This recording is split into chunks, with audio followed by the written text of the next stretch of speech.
আসসালামু আলাইকুম ওয়া রাহমাতুল্লাহ। প্রিয় দর্শক, কাজের ফাঁকে ফাঁকে করা যায় এমন কিছু আমল সম্পর্কে আজকের ভিডিওতে আমি আপনাদেরকে জানাবো ইনশাআল্লাহ।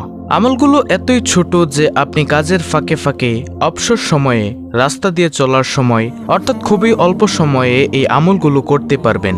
আমলগুলো খুবই ছোট কিন্তু এর ফজিলত অনেক অনেক বেশি। কাজের ফাঁকে কিংবা অবসর সময়ে মানুষ কত কাজই না করে থাকে। কেউ গান শোনে, কেউ নাটক, সিনেমা কিংবা মুভি দেখে সময় অতিবাহিত করে। কিন্তু এই অবসর সময় কিংবা কাজের ফাঁকে ছোট ছোট অনেক দোয়া ও জিকির আছে যা পরেও মানুষ প্রশান্তি পেতে পারে। আর এসব জিকির ও দোয়ার ফজিলত, মর্যাদা এবং সওয়াবও অনেক অনেক বেশি। সুপ্রিয় দর্শক, বান্দার প্রতিটি আমল আল্লাহর কাছে অনেক দামি। ছোট ছোট আমলও কিয়ামতের দিন বিপুল সওয়াবে পরিণত হবে।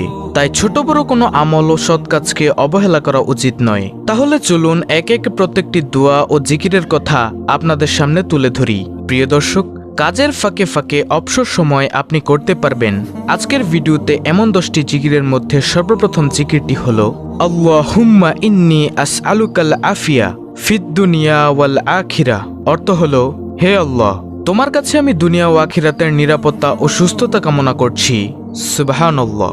প্রিয় দর্শক, দেখুন কত সুন্দর একটি জিকির। আল্লাহুম্মা ইন্নী আসআলুকাল আফিয়া ফিদ দুনিয়া ওয়াল আখিরা। হে আল্লাহ, তোমার কাছে আমি দুনিয়া ও আখিরাতের নিরাপত্তা ও সুস্থতা কামনা করছি। সুবহানাল্লাহ।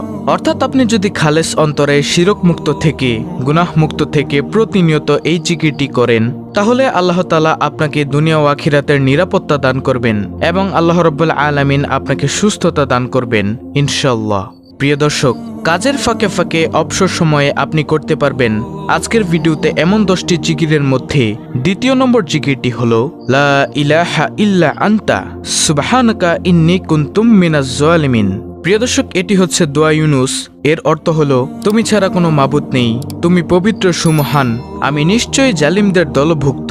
প্রিয় দর্শক, এই জিকিরটির ফজিলত হলো, দৈনিক একবার দোয়া ইউনুস পড়লে পদমর্যাদা সমুন্নত হয়। আল্লাহ তার রুজি রোজগারে সমৃদ্ধি দান করেন, দুঃখ, যন্ত্রণা, পেরেশানি, অশান্তি ও কষ্ট প্রভৃতি দূর করেন, তার জন্য সব রকমের কল্যাণের দ্বার খুলে দেন, শয়তানের প্ররোচনা থেকে তাকে রক্ষা করেন। প্রিয় দর্শক, কাজের ফাঁকে ফাঁকে অবসর সময়ে আপনি করতে পারবেন আজকের ভিডিওতে এমন 10টি জিকিরের মধ্যে তৃতীয় নম্বর জিকিরটি হলো সুবহানাল্লাহি ওয়া বিহামদিহি সুবহানাল্লাহিল আজিম।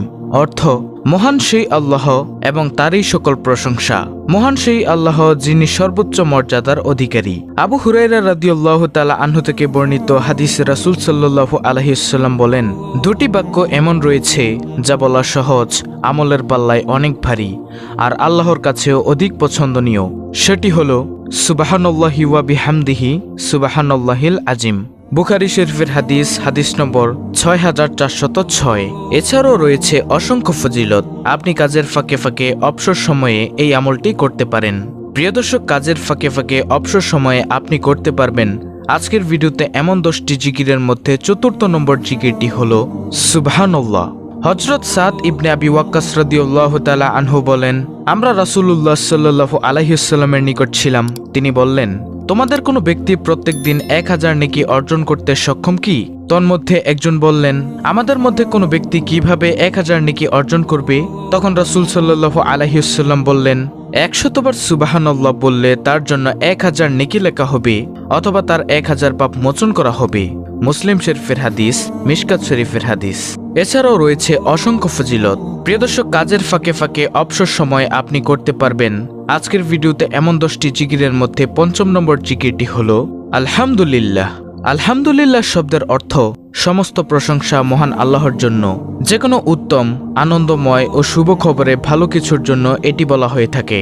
পছন্দনীয় কিছু দেখলে বা শুনলে আলহামদুলিল্লাহ বলতে হয়। হাদিসে আছে, আল্লাহর মহত্ব বর্ণনা ও প্রশংসার জন্য আলহামদুলিল্লাহর চেয়ে উত্তম বাক্য আর নেই। তিরমিজি শরীফ। আলহামদুলিল্লাহ নেকির পাল্লাকে ভারী করে দেয়। এছাড়াও রয়েছে অসংখ্য ফজিলত। দর্শক, কাজের ফাঁকে ফাঁকে অবসর সময়ে আপনি করতে পারবেন আজকের ভিডিওতে এমন 10টি জিকিরের মধ্যে ষষ্ঠ নম্বর জিকিরটি হলো লা ইলাহা ইল্লাল্লাহ। লা ইলাহা ইল্লাল্লাহ এর অর্থ হলো, আল্লাহ ছাড়া কোনো সত্য মাবুদ বা উপাস্য নেই। এটি হচ্ছে ইসলামের চূড়ান্ত কালেমা, মানব জীবনের পরম বাক্য। এই মহামূল্যবান বাণীর রয়েছে বিশেষ মর্যাদা এবং এর সাথে সম্পর্ক রয়েছে বিভিন্ন হুকুম আহকামের। প্রিয় দর্শক, 1 মিনিটে আপনি লা ইলাহা ইল্লাল্লাহ প্রায় 50 বার পড়তে পারেন। এটি সর্বশ্রেষ্ঠ বাক্য ও তাওহীদের বাণী। যে ব্যক্তির শেষ বাক্য হবে লা ইলাহা ইল্লাল্লাহ, তিনি জান্নাতে প্রবেশ করবেন। এছাড়াও এর ফজিলত ও মর্যাদার ব্যাপারে আরো অনেক বর্ণনা রয়েছে, যা বলতে গেলে ভিডিও আরো বড় হয়ে যাবে। তাহলে গেল 6 নম্বর আমল, অর্থাৎ লা ইলাহা ইল্লাল্লাহ জিকির করা। দর্শক, কাজের ফাঁকে ফাঁকে অবসর সময় আপনি করতে পারবেন আজকের ভিডিওতে এমন 10টি জিকিরের মধ্যে 7ম নম্বর জিকিরটি হলো আল্লাহু আকবার। আল্লাহু আকবার শব্দের অর্থ হলো আল্লাহ তাআলা সবকিছুর চেয়ে বড় এবং মহান। আল্লাহু আকবার শব্দটি মুমিনের ঈমানের দৃঢ়তা বৃদ্ধি করে, মনের ভিতর থেকে ভয়ভীতি দূর করে। মুমিনের জীবনের শুরু থেকে শেষ পর্যন্ত আল্লাহু আকবার এর প্রভাব তাকে আলোকিত করে রাখে। এছাড়াও আল্লাহু আকবার এর রয়েছে অসংখ্য ফজিলত, যার ফজিলত এক ভিডিওতে বলে শেষ করা যাবে না। প্রিয় দর্শক, কাজের ফাঁকে ফাঁকে অবসর সময় আপনি করতে পারবেন আজকের ভিডিওতে এমন 10টি জিকিরের মধ্যে 8ম নম্বর জিকিরটি হলো লা হাওলা ওয়ালা কুওয়াতা ইল্লা বিল্লাহ। এর অর্থ হলো আল্লাহ ছাড়া কোনো ভরসা নেই, কোনো ক্ষমতা বা শক্তি নেই। অর্থাৎ মানুষের ব্যক্তিগত শক্তি, সামর্থ্য, ক্ষমতা ও সাহস যত বেশি থাকুক না কেন, আল্লাহ তাআলা তৌফিক না দিলে তা কোনো ধরনের উপকারে আসবে না। এবং আল্লাহর সত্তা সব কিছুর ঊর্ধ্বে, সব শক্তিধর বস্তু আল্লাহর সামনে একেবারে তুচ্ছ ও ছোট। এটি একটি গুরুত্বপূর্ণ বাক্য। এর ফজিলত ও সওয়াব অনেক বেশি। যখন মানুষ নিজস্ব ক্ষমতার বাইরে কোনো পরিস্থিতি ও কাজের মুখোমুখি হয় যা সম্পাদন করা তার উপর কষ্টসাধ্য হয়ে পড়ে, তখন এই বাক্যটি পড়তে হয়। এছাড়া শয়তানের কোনো প্রতারণা ও আক্রমণ থেকে বাঁচার জন্য এই দোয়াটি পড়তে হয়, অর্থাৎ লা হাওলা ওয়ালা কুওয়াতা ইল্লা বিল্লাহ। আমলটি করার ব্যাপারে হাদিসে অনেক বর্ণনা এসেছে।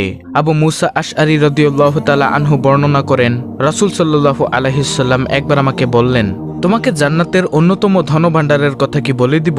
আমি বললাম, অবশ্যই বলে দিন হে আল্লাহর রাসূল সাল্লাল্লাহু আলাইহি ওয়াসাল্লাম। তিনি বললেন, লা হাওলা ওয়ালা কুওয়াতা ইল্লা বিল্লাহ। হাজিম ইবনে হারমালা রাদিয়াল্লাহু তাআলা আনহু বলেন, আমি নবী সাল্লাল্লাহু আলাইহি ওয়াসাল্লামের নিকট দিয়ে যাচ্ছিলাম। তিনি আমাকে বলেন, হে হাজিম, তুমি অধিক সংখ্যায় লা হাওলা ওয়ালা কুওয়াতা ইল্লা বিল্লাহ বাক্যটি পড়ো, কেননা তা হলো জান্নাতের গুপ্তধন। তো এটি গেল 8ম নম্বর জিকির। তারপরে প্রিয় দর্শক, কাজের ফাঁকে ফাঁকে অবসর সময়ে আপনি করতে পারবেন আজকের ভিডিওতে এমন 10টি জিকিরের মধ্যে 9ম নম্বর আমলটি হলো আস্তাগফিরুল্লাহ পাঠ করা। আস্তাগফিরুল্লাহ এর অর্থ হচ্ছে আমি আল্লাহর কাছে ক্ষমা প্রার্থনা করছি। কোনো খারাপ কাজ করে পরবর্তীতে অনুতপ্ত হলে এ দোয়াটি পাঠ করা হয়। আস্তাগফিরুল্লাহ এর প্রধান ফজিলত হচ্ছে আল্লাহ তাআলার কাছে ক্ষমা পাওয়া। আমাদের প্রিয় নবী হযরত মুহাম্মদ সাল্লাল্লাহু আলাইহি ওয়াসাল্লাম তাদের জন্য সুসংবাদ দিয়েছেন, যাদের আমলনামায় অধিক ইস্তেগফার পাওয়া যাবে। প্রতিদিন আস্তাগফিরুল্লাহ পাঠ করা নবীজি সাল্লাল্লাহু আলাইহি ওয়াসাল্লামের সুন্নতের অনুসরণ। কারণ নবীজি সাল্লাল্লাহু আলাইহি ওয়াসাল্লাম দৈনিক কমপক্ষে 70 বার ইস্তেগফার পাঠ করতেন। তাহলে গেল 9ম নম্বর জিকির, অর্থাৎ আস্তাগফিরুল্লাহ ইস্তেগফার পাঠ করা। তারপরে প্রিয় দর্শক, কাজের ফাঁকে ফাঁকে অবসর সময় আপনি করতে পারবেন আজকের ভিডিওতে এমন 10টি জিকিরের মধ্যে সর্বশেষ 10ম নম্বর আমলটি হলো নবীজি সাল্লাল্লাহু আলাইহি ওয়াসাল্লামের উপর দুরূদ পাঠ করা।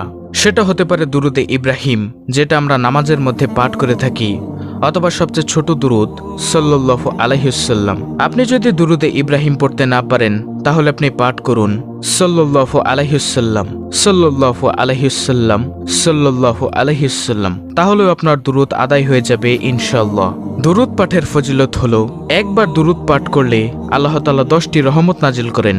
এ সম্পর্কে আবু হুরায়রা রাদিয়াল্লাহু তাআলা আনহু থেকে বর্ণিত, রাসূল সাল্লাল্লাহু আলাইহি ওয়াসাল্লাম বলেছেন, যে ব্যক্তি আমার প্রতি একবার দুরুদ পাঠ করে, আল্লাহ তাআলা তার প্রতি 10টি রহমত বর্ষণ করেন, তার 10টি গুনাহ ক্ষমা করে দেন এবং তার মর্যাদা 10 ধাপ বৃদ্ধি করে দেন।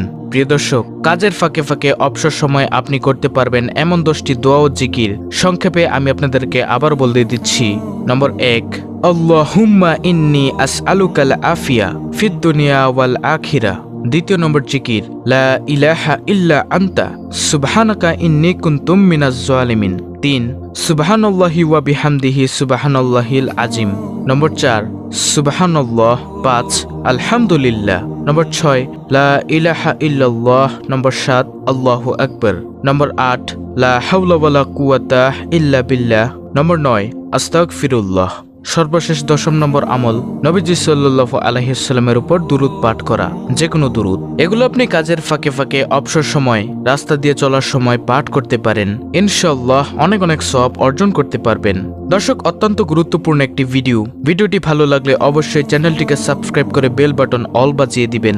ভিডিওটিতে একটি লাইক দিবেন এবং কমেন্টে আমিন লিখবেন এবং অন্য মুসলিম ভাই বোনদের কাছে ভিডিওটি শেয়ার করে দিবেন, যেন তারাও দেখে শিখে আমলটি করতে পারে। আল্লাহ রাব্বুল আলামিন আমাদের সকলকে এই 10টি আমল সহিশুদ্ধভাবে